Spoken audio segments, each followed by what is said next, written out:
Dans le segment des autocaravanes, donc celles qui possèdent un moteur, il y a 3 catégories et nous sommes ici devant un véhicule de classe B. C'est le plus petit des 3 autocaravanes, les 3 types d'autocaravanes.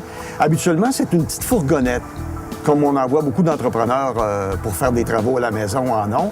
Alors, cette fourgonnette est aménagée. Donc, c'est une coquille, si on peut dire, que des fabricants de VR vont aménager en véhicule récréatif sans toucher à l'intégrité du véhicule. Donc, ça fait un véhicule qui nous permet de voyager, qui est très souple, qui est relativement modeste en dimension. On peut aller n'importe où. C'est très facile pour se déplacer et ça nous oblige pas, à avoir un second véhicule à traîner derrière, si on le désire, pour visiter.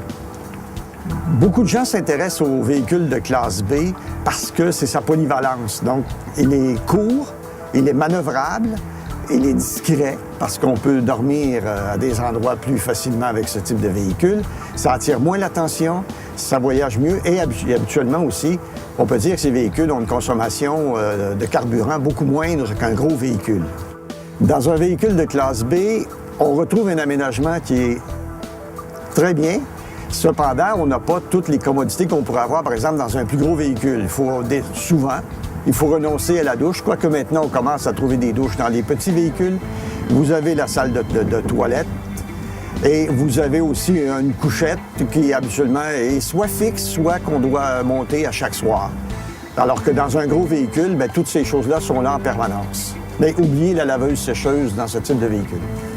On trouve, dans le marché actuellement, il y a un véhicule qui propose une rallonge, mais à l'arrière. Alors, c'est une espèce de cassette que l'on va tirer, mais habituellement, les véhicules de classe B n'ont pas de rallonge.